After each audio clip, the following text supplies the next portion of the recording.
Good morning. It's me, it's Michael, and it's Saturday, so it's my Saturday soundtrack. You're listening to Sheffield Hospital Radio. Thank you wherever you are today. I really appreciate you tuning in. Today I've never had so many requests. Our volunteers have been out and about collecting requests, and I've got a big stack of them. But I'm also really fortunate and pleased to have Karlie with me today. Hi, Karlie. Hi Michael, lovely to meet you. Thank you. Thank you for coming in the studio, and you have brought your husband with you today. Hopefully we'll hear from him a bit later on. Thank you. Yeah, Aaron's with me as well, so looking forward to talking. Thanks. Brilliant, and we're going to hear all about your story later, but you're as excited as I am to be in the studio today, and so I think you're going to read out our first request. Yeah, I am, and what an honour. This is a request for Murphy, who's a patient with us. His song is Thank You for Being My Friend, and it's for all the hard-working staff that are caring for him at the moment. So, hi Murphy, lovely to put a request forward for you today. Brilliant, thanks Karlie. Here's your song. Thank you for being a friend. Andrew Gold there. Thank you for joining me. It's my weekend Saturday soundtrack. And as always, I'm really pleased to be joined in the studio. And this week it's Karlie, and you heard Karlie introduce that last song there. So Karlie, you work in the NHS, so just give us a bit of context as we hear about your story. Tell us what you do within, what your role is here in the NHS. Well, it's an honour to be at Sheffield Hospital Radio. I am an NHS bod. I have been for about 20 years. I very proudly work for Chesterfield Royal Hospital, so just down the road, but I am a Sheffield girl, born and bred. Absolutely love this city, and we currently live in Lincolnshire, but are desperately on our way back home to sunny Sheffield, as hopefully the sun will shine shortly later today. For me, I'm here because I want to share my story around something called Suck It Up Princess. And there's a whole context to that. I'm a bilateral below knee amputee, and that happened to me following an illness that hit me last April. I was struck down with pneumococcal pneumonia. I went to Leicester for a specific specialised treatment called the ECMO. As a result of that, I had a stroke, I had multi-organ failure, and I ended up being really poorly in intensive care for about 3 months, and then came back to Sheffield, where later in September of last year I had my amputations. I've also lost my finger and thumb tip. I need to have more of that taken off over the road in the Northern General shortly, and I have limited sight in my left eye. It all sounds very doom and gloomy, doesn't it? But it's not. I will not be defined by it. I have 2 incredible children who I think are listening right now. Claudia is 10 and Sebi is 8, and we can't wait to get back to Sheffield and begin our life together over in the city that we love. So yeah, a bit of a potted history, but that's me. That's fantastic, and really, if you'll allow us, really keen to kind of hear about that, and particularly your experience here at Sheffield. But as you say, I mean, it is fantastic, and in the short time we've kind of spent together, it clearly hasn't, I'm sure it has been tough at times, but clearly your personality now is fantastic, and you talk very proudly. So do you want to tell us a bit about how your life has changed over this past year? Oh gosh, I had the perfect life, it would appear, and we all make mistakes and we all have regrets from what happened before and to the situation that we find ourselves in, but anybody could have picked up pneumococcal pneumonia. It's a community-based disease, and yes, immune systems can be compromised for all sorts of reasons, but I got really poorly, and it made me realise that life is really short. I've worked in the NHS for 20 odd years, and often within the cancer remit, it really makes you think twice around what matters. But when it hits you, and you never think it will, it's one of those moments where you go, well, it always happens to other people. I've done comms campaigns about that. It's something that happens to other people. It didn't. It happened to me, and it was a nightmare that I thought I would wake up from, and still there are times now where you think, gosh, it's so unfair. I've got incredible family that's got me through some really difficult times, but it's made me realise what's important. And who's important and people that have shown up for me and the difference that they make when those times have been really hard and challenging. Chesterfield Royal Hospital has been incredible with me with going back to work. I work full time and I absolutely love my job. I work in communications and I've got a great team around me there that support me, and I kind of woke up in that moment when you wake up in hospital bed and everyone's like, oh, her personality will have changed, she's had a stroke, and I couldn't talk because I got a tracheostomy and I was on a ventilator and in intensive care, but I was fine in my head and couldn't work out why they were all fussing around me and why I got this tube hanging out of my nose and pipes all over me. I just wanted to get up and go home. And I think it really made me realise at that point that things had changed. And every day you fight for that little bit of your life back as was before. And is that the kind of starting point of your recollection of your journey then? Is it kind of waking up, coming round, you'd been intubated, so kind of you'd been put into a coma by staff in Lincoln, was that? So we live just north of Gainsborough at the moment, and I got taken in on Sunday evening really poorly. The children went over to their dads and I was taken to Scunthorpe Hospital by Aaron. Whilst in there, they were making me draw Christmas trees to check that I'd got cognition and that I was able to think, and I was like, this is ridiculous, I'm fine. It's probably just COVID, right. That small thing. I was very much focused on just some IV antibiotics, a bit of oxygen, and I'll be home, it's fine. And they said, oh no, we're not getting enough oxygen into you. They then said that they needed to put me into a coma, but they didn't frame it as that. It was, we'll put you to sleep for a couple of days. And that couple of days turned into a couple of weeks, and woke up. And when I woke up, I was like, I must have been involved in a car accident because there's photos of the kids all around me, and I'm absolutely fine. Why am I here? So you didn't remember those conversations 2 weeks before? I remembered the conversations, but I didn't. The gap in between was, in my mind, a couple of hours sleep, not 2 and a bit weeks. So as that point when you wake up and you realise that it's happened to you, you kind of want to understand more, and they can't really tell you much more because I couldn't speak, so I got a tracheostomy in. But it was a moment where you kind of, then all of a sudden I'm wide awake and I just want to go home. I think everybody got sick of me saying, I just want to go home. I just want to go home, from the moment I could point to the letters on the ABC chart to write what I was thinking, or people lip read what I was saying. It was hard. So for you, it literally was that light on moment. Literally, like waking up in the morning, like when your alarm goes off, and everyone's like looking over you and going, oh, she's different. And I'm like, I'm exactly the same. Where are the kids? Well, when are we going to the pub? When are we going shopping? Like, what's happening? And it gradually then, the picture gets told to you over the course of time, really. It took about 6 weeks before they said, oh, because of the drugs and the complications and the condition that you had, you will have to be a bilateral below knee amputee, or just lose your feet and be in a wheelchair. And we all sat round the bed, me and the kids and Aaron and my mum, and had and the kids' dad, Rich, and had a vote. You were able to talk at this point? Absolutely, with a voice valve in linked to the ventilator, the world changes very much when you can speak. But we took a vote round the bed. Do we want mummy to be in a wheelchair, or do we want mummy to be able to walk again? And the kids both said, we want mummy to walk again. It's prosthetic legs, mummy. And it's a conversation that you never think you're going to have.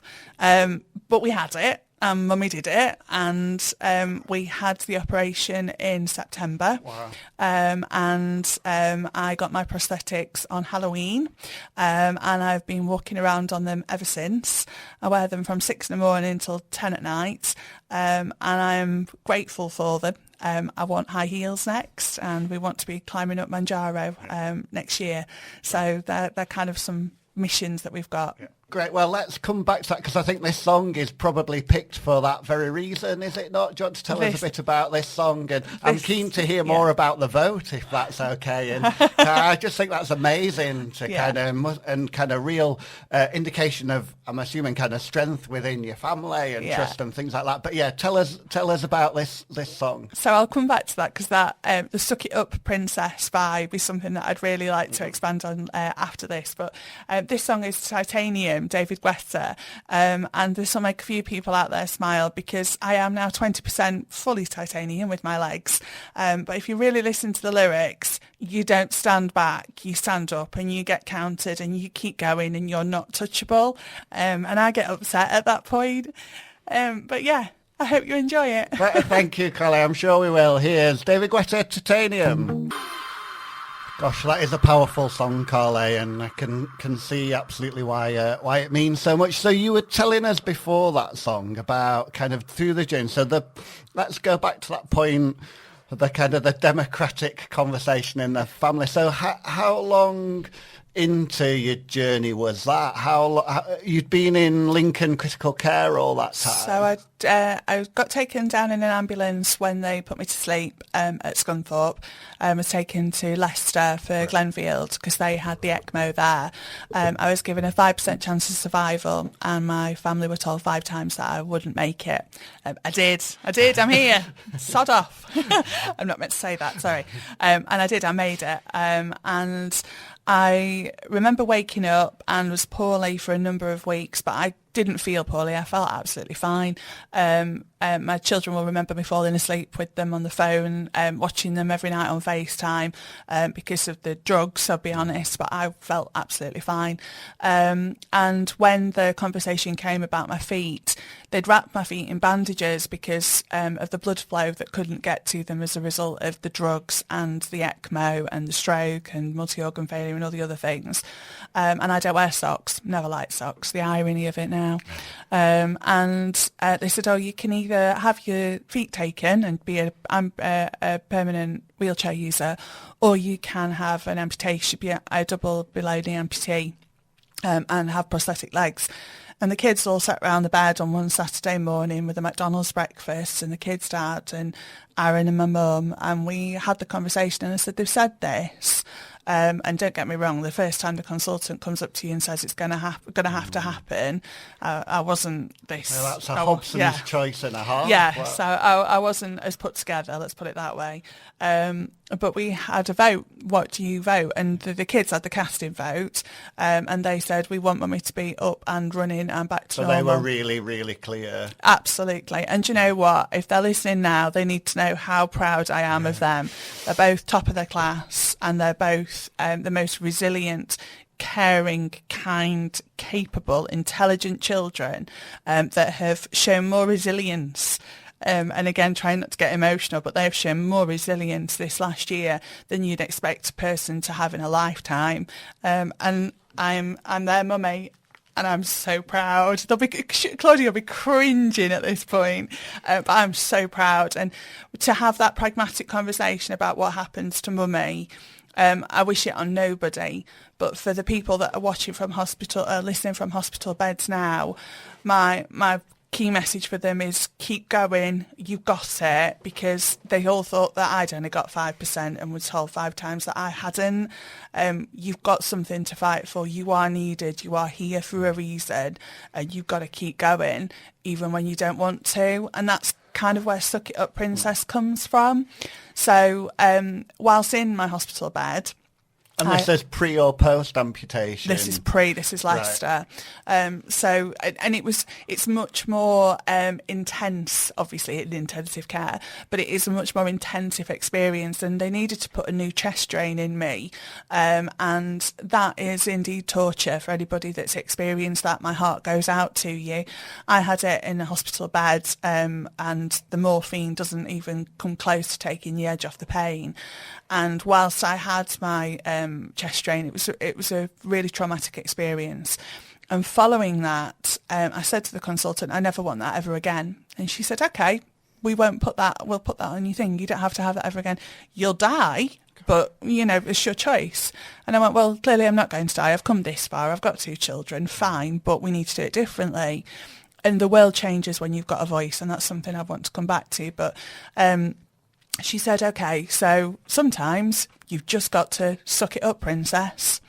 And it was at that point that she walked away, and Aaron turned around and said, well, if that's not the title of your book, I don't know what is. And that really stuck with me. So in those dark times where it's really hard and you don't want to carry on and you think, why am I doing this? And this is you know, unfair, you know, in its most diplomatic sense. Sometimes you've just got to suck it up, princess. And what are the things that you think you've really had to suck up then? Which are the things? The long list of things I've lost. Yeah. I have 2 children, an incredible partner, the kid's dad who's a great friend, and an amazing mum, a best friend and a cousin who I, you know, love with my whole heart. I have lost a long, long list of things. I've lost friends. I've lost the ability to have a bath. I've lost the ability to write with my right hand. I can't write properly. I write like a spider now, but I still can. And in the digital age, we don't need that. We've got adaptations.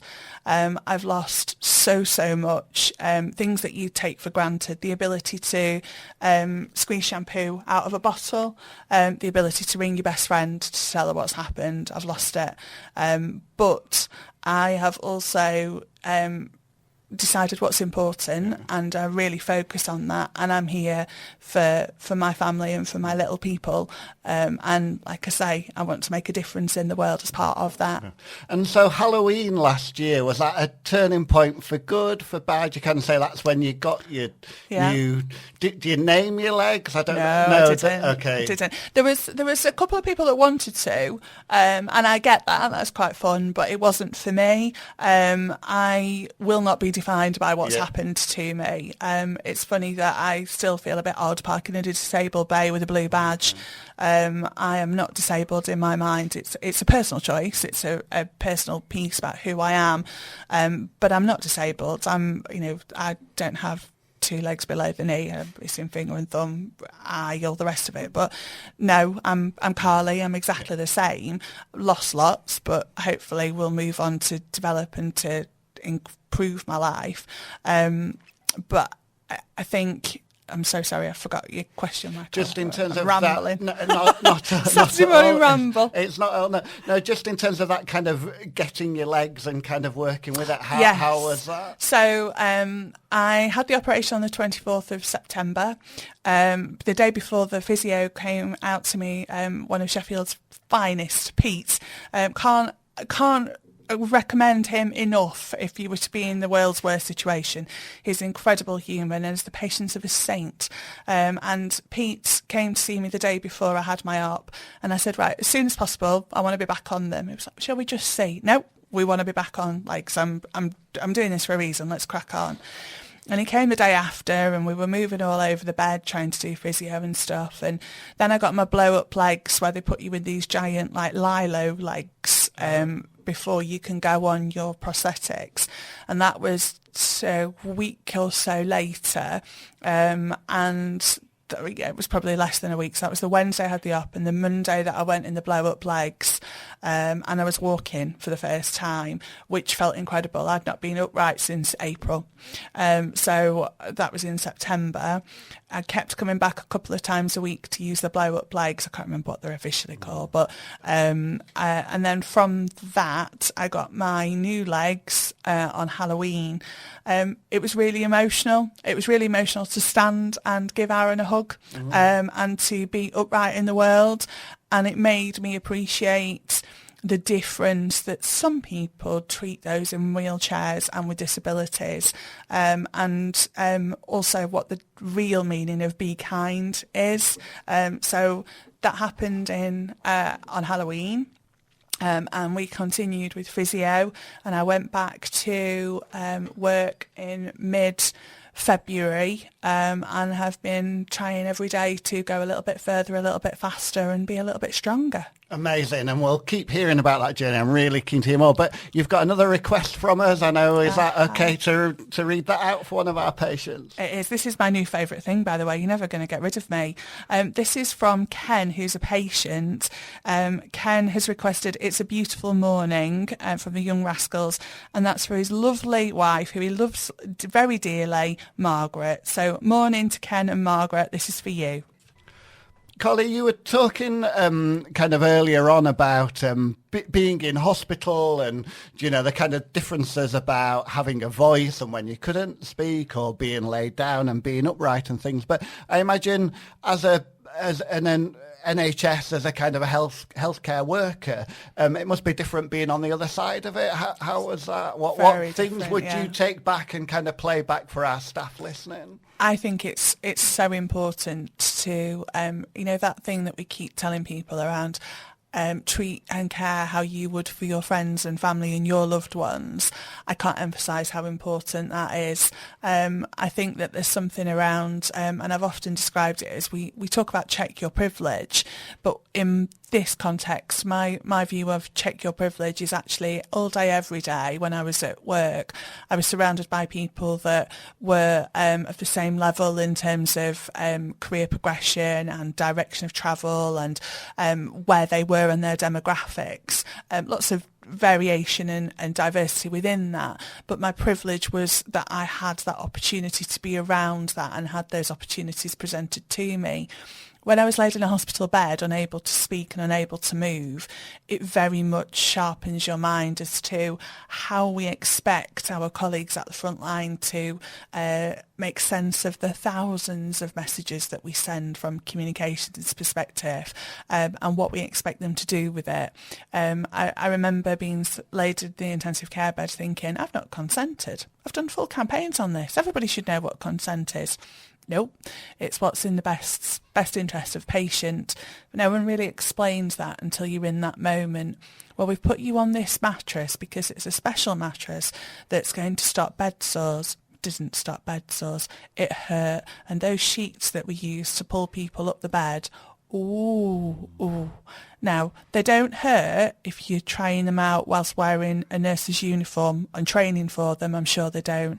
I can assure everybody out there that they do hurt when you're naked and you've got a bed sore and you're being moved up the bed on them.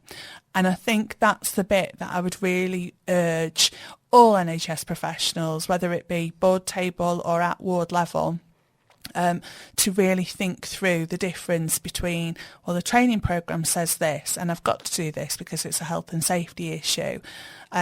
Actually, there's a patient at the end of that, and those sheets that we use to move patients up the bed, or indeed when the patient's gone to the toilet and you're having to turn them, as it were, and having gone through that horrific experience several times a day, you're at somebody else's mercy. A little bit of a joke, a moment, a connection, passing the time of day is enough to give you some privacy and dignity back. That's so important. It doesn't cost anything, and it's the little things that make the biggest difference every single day. Not to be treated as just a patient in a bed, but as a person that member of staff really cares about, I think is so important. And do you think now you're back at work and in your comms role, do you think that's definitely influenced you, how you're giving good examples of how you then do that comms, how you use that privilege or be mindful of that? Takes away the naivety. Really. You sit as a comms director thinking, okay, we've sent the message, we've landed it, we've put it in the newsletter, we've put it on the intranet, we've done a poster campaign about it, we've even done team meetings and the chief exec spoke about it. Actually, what is it that we've done to engage with staff at the front line to really embed this? And my experience has brought a lot of that to home for me, where I no longer sit and go, right, well, we'll push that through the sausage mill and all the channels that we've got. No, let's not do that. Let's think about how we meaningfully land this so it makes a difference to patients and colleagues on the ward that are so busy and are trying their absolute best. But what is it that we can give them to ensure that we're providing the best possible care? Because we all want to do that, and there's lots of constraints that can stop us from doing that. But actually, there's a way round lots of those if we allow ourselves that opportunity to stop, think, work that through, make the suggestion, make the change, and they don't have to cost money either.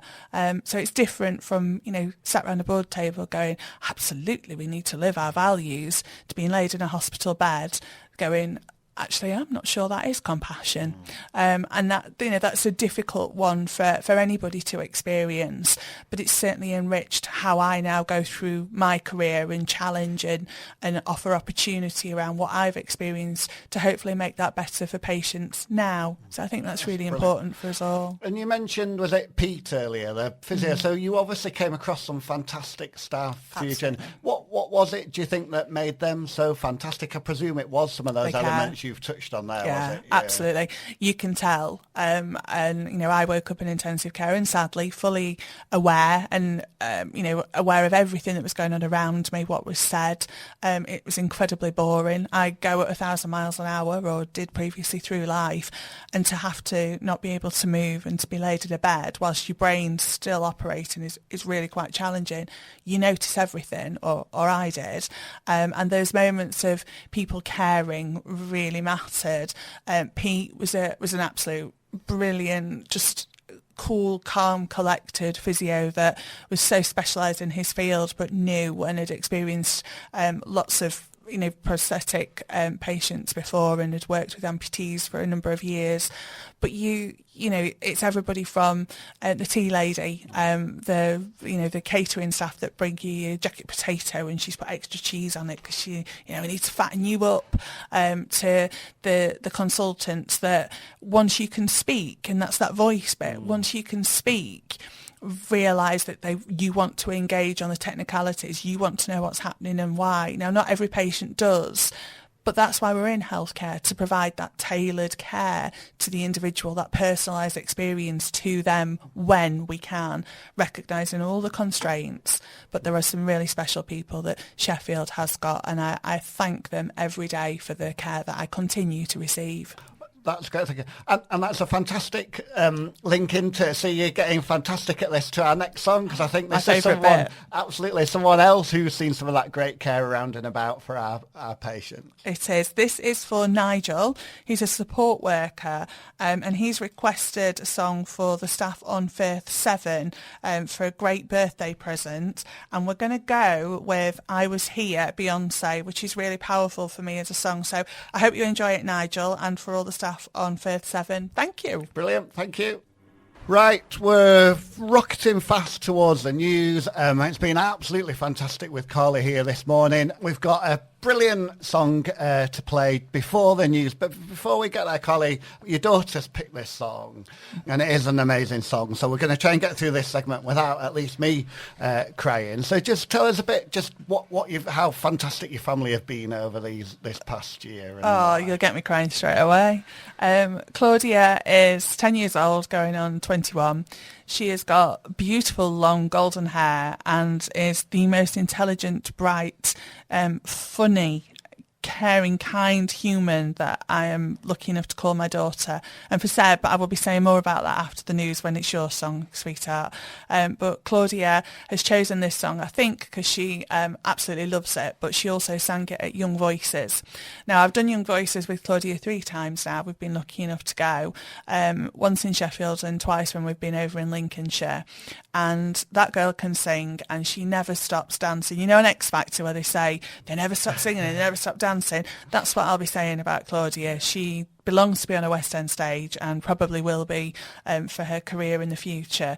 But she sang this song with all her might, and it really brings it home to you that you've just got to keep on going. And if I ever have those moments where it's really, really hard and I've had a hospital appointment that's really upset me, or it's just hurting and there's a real challenge, I have a mantra, and it's I constantly say over and over, Claudia and Seb, Claudia and Seb, Claudia and Seb. And this song really summarises that for me. So for you, my sweetheart, I love you so much. And yeah. And tell us, what kind of things have they said over the year that are kind of the snippets that you remember, that in those kind of hardest parts they've just given that Mummy, why fresh can't eyes you? on it. Mummy, why can't you have your McDonald's milkshake? We brought you a McDonald's milkshake whilst laid in hospital bed with a ventilator and a tracheostomy and an inability to move. But they brought me one anyway. They brought me Domino's pizza. Couldn't eat it, but they brought it me anyway. And I think that's something that I really take of kindness. They ask, they turn up, they support you unconditionally, no matter what, because you're mummy and they love you. And that's huge for me. Having Aaron turn up despite me literally looking like a husk of a human, going, I'm still here. And that's what it's about. I'm still here. I still stand up and I will be counted with you. It means everything. Brilliant. Well, families are absolutely amazing. So for Karlie and your brilliant family, it is to take us up to the news, Miley Cyrus and The Climb. Welcome back. It's me, it's Michael. It's my Saturday soundtrack. You're listening to Sheffield Hospital Radio, and I don't know about you, but we're absolutely flying through Saturday morning because we're having so much fun here with Karlie. If you want us to pick a song for you, you can do. Email me, studio@sheffieldhospitalradio.co.uk or WhatsApp us 07900 339 429. And Karlie, we've had a lovely message in. I think he is vying with my dad for my number one listener now. A message from Mahmood, our chair, who says, great to listen to Karlie on the show. A great colleague from his time at Chesterfield, a fantastic comms director and a great friend still today. You really are an inspiration and a great demonstration that bad things that happen to you don't define you, and how you can use that to reinvent yourself. So he says, suck it up, princess, is perfectly demonstrated. Bless him. Thank you, Mahmood. And the song we played coming out of the news there was The Weeknd and Blinding Lights, and I think it feels a bit like the BBC, where they've obviously had to be balanced across the political spectrum these past few weeks. I think we are with your family. That was for your son. It was. That was for Seb. Sebby Bear. Blinding Lights is one that he thoroughly enjoys playing and dances around the bedroom of an evening, much to everyone's surprise and laughter. Seb is my absolute rock. He has been the biggest support. He's 8 years old. I always joke that he was born an actual man. He's the most masculine, boyiest boy that ever was a boy. He loves football, wrestling and his PlayStation more than life itself. And he's recently broke his arm, so has experienced some of NHS care himself, but he's broke his left arm and I can't use my right. So together we are one human, as he lovingly describes it, and he says he'll just take the legs himself. But Seb is desperate to be a professional footballer, and I have no doubt he will absolutely do that. Very Gary Lineker with the pot on there. Absolutely. Kind of. There's no stopping him.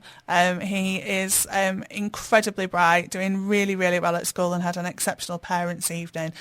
So I absolutely love him to pieces and can't wait to get snuggled up with him tonight in our bed that we do every night, where we scroll on our phones and share memes and short clips with each other from TikTok and from YouTube Shorts, his favourite things. So yeah, Sebby, thank you for that song. It does make me smile. Blinded by the Lights. Brilliant. And I think you're going to introduce straight into our next song, Karlie. I am. This is for Alan, who's requesting Queen Bowie, Under Pressure, and that's for all the hardworking staff on the Northern General wards. That's brilliant. Thank you, Karlie. Thank you.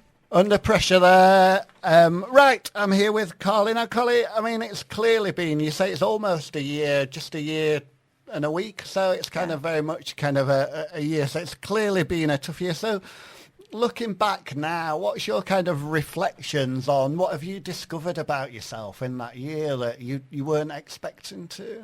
That's a really difficult question, Sorry, isn't it? I said I'd only ask you simple questions. I was like, oh gosh.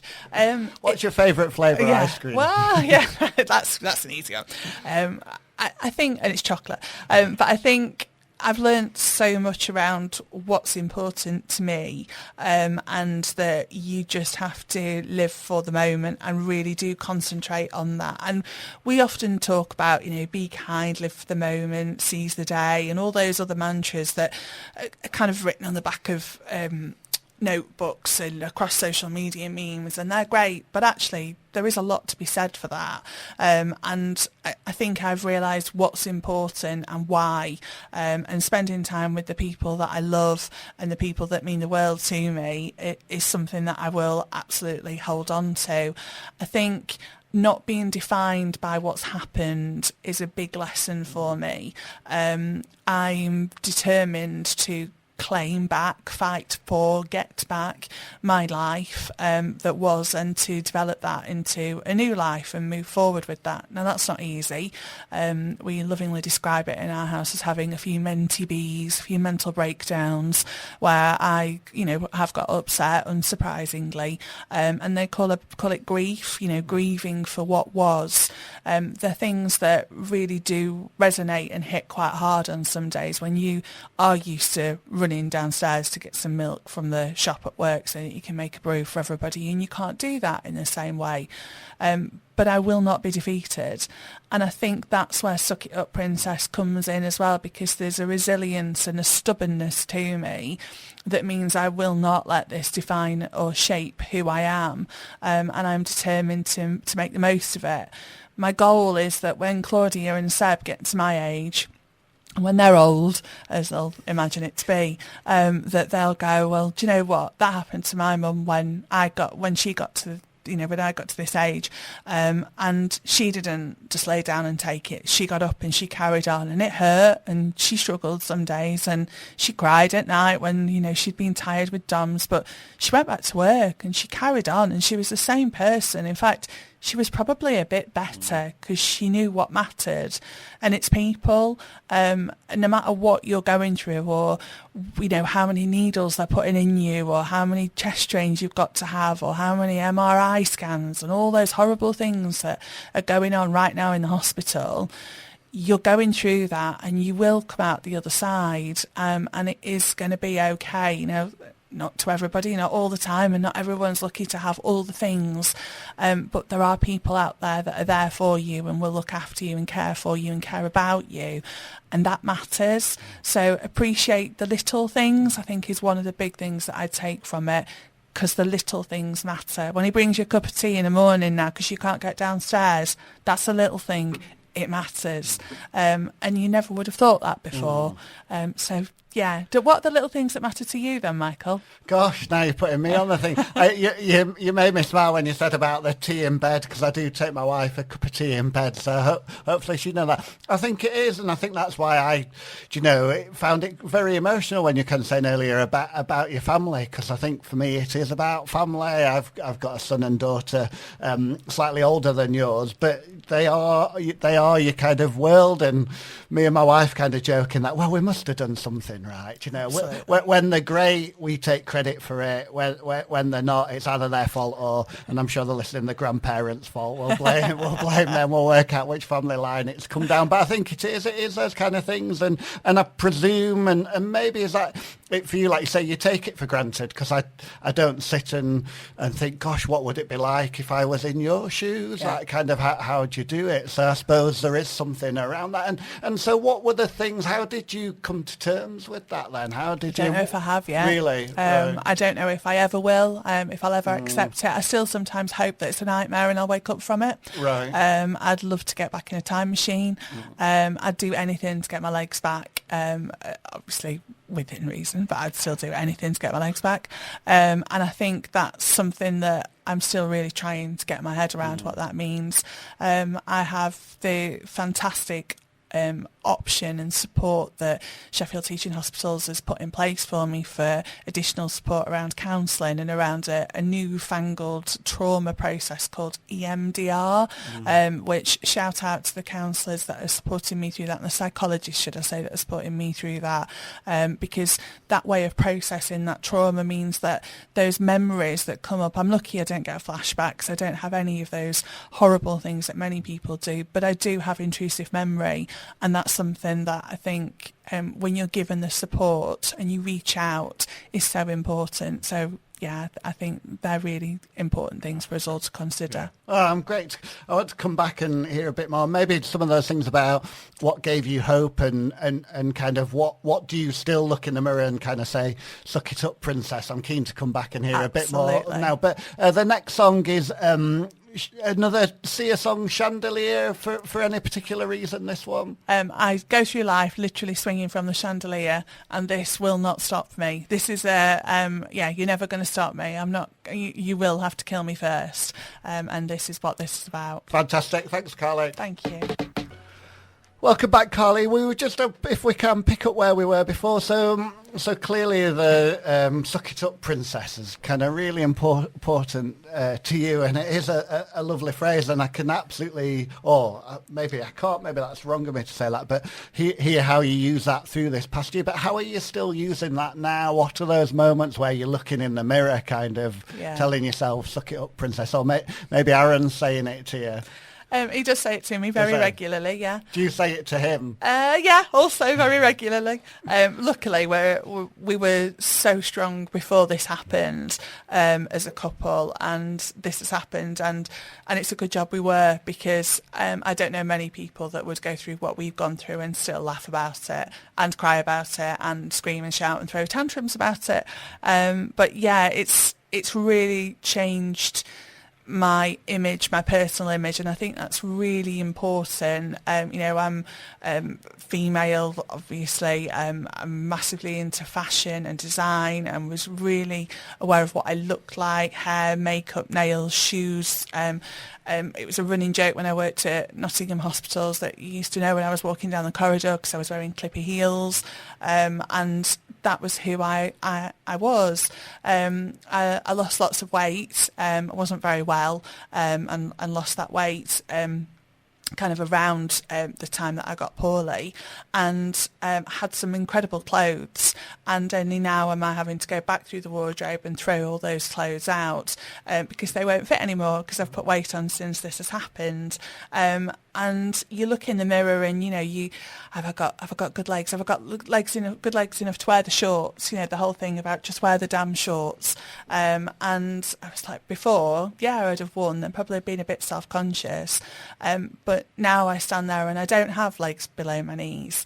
And I'm very, soft round the middle, let's say, and that really impacts on how your confidence is to the world, how you stand and present yourself. I'm 5'9", I'm 5'10" and a bit now. Actually, they've given me an extra inch through these legs, but I'm tall and I can walk in a room, and when I've walked in a room, I'm comms, I'm full of energy, I'm kind of never shut up.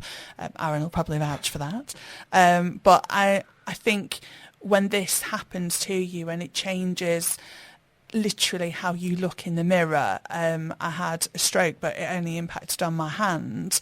But I can't do my finger and my thumb for my nails. My face looks different. I've got one eye that's massively bigger than the other in my mind. And I feel really ugly. And I think that is then compounded by you sit in a wheelchair and people treat you differently.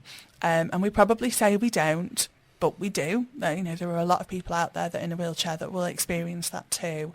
And until you're in that position, you don't realise how different that is. And having been so well my entire life until this happened, it really was a shock to experience that from the other side. Have you ever experienced any illnesses or anything? Fortunately not. So yeah, it's kind of really amazing listening to that, and I feel like, oh right, can I ask you a few questions then? Because I mean, it is interesting, and I'm mindful of, we've met for the first time today, and it was lovely meeting you outside, and the car door flung open, and you've got a lovely skirt on, a very, beautiful white frilly skirt on, and then there's your legs, and I hope you don't mind me cancer. But so what's your view? Because clearly it's a part of you. You don't want to be defined by it. What's your, I don't know if it's advice or message or thoughts about, clearly it is part of you now. Is it, do you prefer it when people mention it, don't mention it? No, I've come to the conclusion of I have to suck it up, princess. Right. I don't like to show them off. There are a lot of people out there that have got prosthetic limbs that will wear shorts or that will show it and are proud of that. I don't like to do that because I feel that it shapes people's views of me that I'm maybe not quite ready to receive, so I wear trousers a lot. I do wear skirts because they're easier to get on and kind of work through on that score.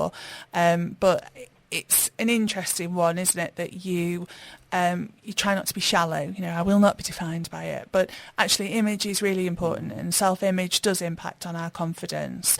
And you do sometimes just have to suck it up. I don't look the same. My hair was absolutely destroyed by intensive care, in that the drugs that I was on kind of almost burnt the ends of the hair and made it really frizzy and curly.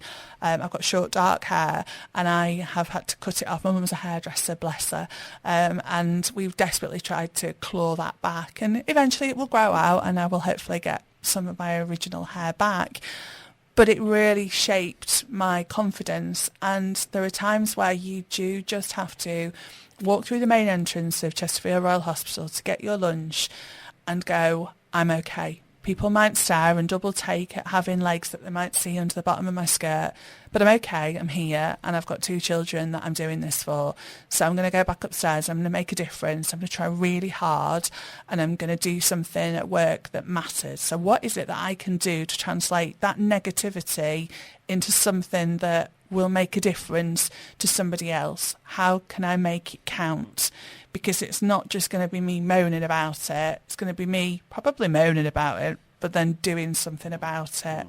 And how much, just listening to you then, I don't know, it's your phrase, not mine, but kind of you're describing the kind of suck it up princess. You said something about sometimes you say that to yourself. I wonder, are there any times almost you need to say that to the other person, in there it's their problem, not yours? My daughter often, she's 16 going on 17 or 37, but one of her many phrases is that sounds like an issue, not an ish me kind of thing, like kind of. So is it that kind of, actually it's the other person that needs to suck it up, it's their problem, not yours? I love that as her analogy. Mine is your opinion of me isn't my business. Okay. And I kind of have the same view of that. That's a great thing to say. It's really hard to believe. I'm a millennial, a vintage millennial, but still a millennial, and it hits hard when people stare, and it matters what people think. And you just have to then go to, well, what's important? Will it matter tomorrow? Will it matter the next week? And get your head around it that way. So absolutely. But I think there's a power in trying to really just focus on being the best version of you, learning and improving every day, admitting when you've done things wrong, trying to put that right and moving on. I don't think it's someone's business to get over it. I do think that there's something about kindness, though. Absolutely. Do you want to give us another? We've got a fantastic, which again, you'd think we'd planned the show, because I think this is a fantastic song to follow on from where we're at now. So over to you, Karlie. It is, and thank you to Gerald for this one, who's a patient with us at the moment. Gerald, you've absolutely summed it up for me. This is Frank Sinatra and My Way. I have to say, Karlie, the choices of you and your family are amazing. Taylor Swift, Miley Cyrus. And the next song that we've got coming up that I'm not going to spoil is one of my all-time favourites. So thank you for being great. But we've talked a lot about family, and you've talked a lot about Aaron and your children. But you also mentioned kind of particularly she had I presume, an equal share in the vote when you had it, was your mum. So tell us about her role through this past year. My mum is also known as Super Carol, as I lovingly call her, and she's always my mum to me, but Super Carol to everyone else. She's incredible. She's a Sheffield girl, born and bred too, born and brought up in Hillsborough. And we've lived in Stannington for a number of years, and Worrell too. She is my absolute rock. Who do you ring when you need anything at all? It's your mum. And I rang my mum every morning from intensive care when I was able to finally hold my phone towards the end of my stay there. And it was tenuous holding a phone, but I rang her at 5:30, 6 o'clock in the morning in floods of tears, just desperate to get out, in so much pain, and just absolutely fed up when the realisation had truly hit me, and she got me through it. And even now, when I'll ring her and I'll be upset, she holds my hand, whether it be over the phone or comes over to the house, and absolutely supports me through it. And I think that parental role, to watch your son or daughter go through an illness, just must be heartbreaking, and the impact that must have had on her, doesn't go without me noticing the impact that's had. She's 73, she'd kill me for saying it, but you would never know, and I won't let her believe that she is either. But you're really close to your family, Michael, so you must understand what I'm talking about when I say how much that matters. Yeah, and I imagine, because they are, and kind of grandparents are fantastic for grandkids, and parents, you kind of, my experience is you never grow out of needing your parents, and it sounds like that's absolutely, and you kind of think, and I'm saying this for my kids who are hitting that bit of, no, we're 18 now, we can go off that, you're always there for them, and absolutely. It sounds like that's exactly what your mum was for you. Absolutely. And did she, can I say, and please take this as I'm asking it, did she ever say, suck it up, Princess Tia, or I'm going to say... No, Mum is my biggest cheerleader, and is my absolute guarantee.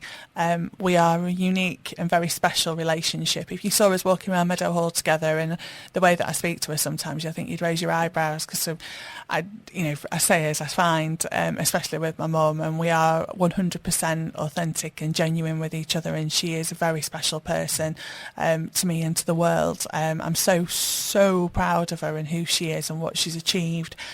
She's an incredible person, and when I was in my coma, and you're told, I always think if it was Claudia in the position and me in kind of the reverse, when you're in that position and you're in that coma, Mum was told to talk to me, just keep talking to her, and I didn't hear a word of what anybody said when I was in this coma. I had some of the most incredible dreams, some horrific, some amazing.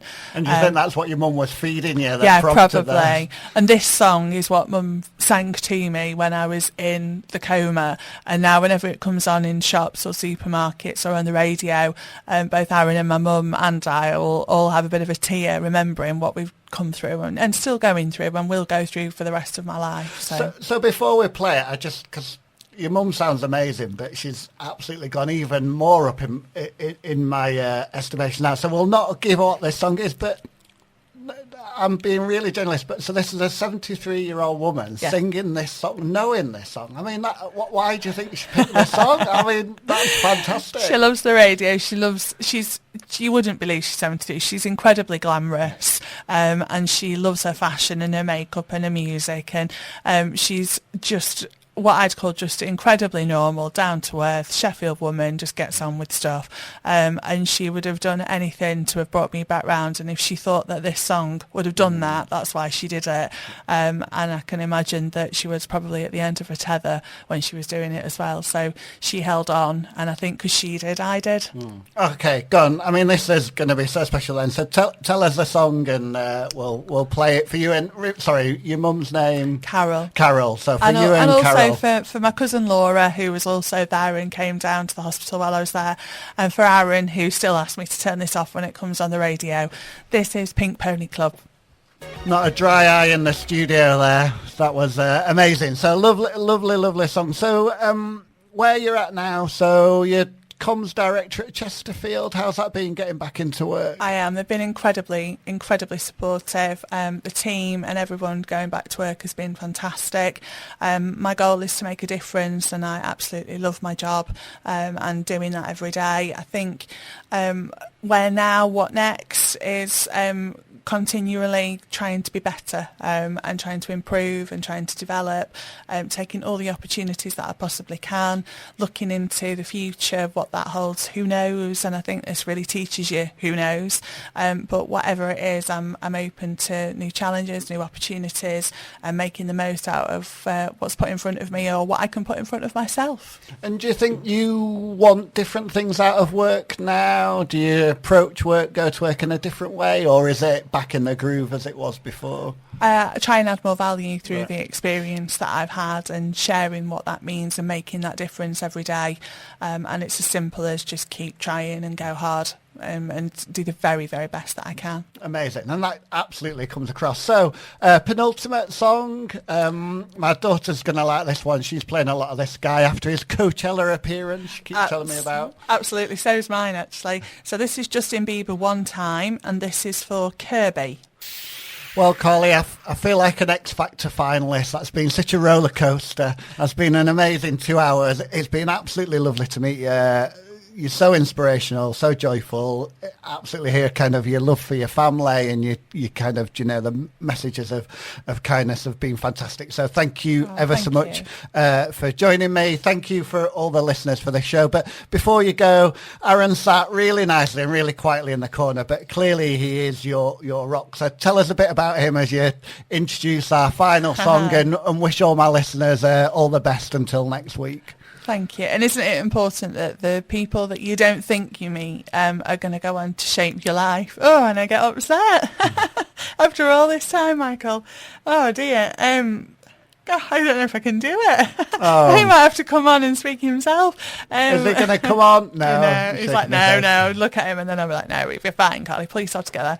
Aaron is a case of mistaken identity, Michael. I met him on Tinder, the famous dating app, and I was looking for somebody else who I'd met following the previous weekend, and I thought it was that person and swiped right, as they famously say, and sent him a message to ask him if he'd been in the Forum in Sheffield on the previous Saturday, and he cheekily replied and said it must have been some other good-looking fella.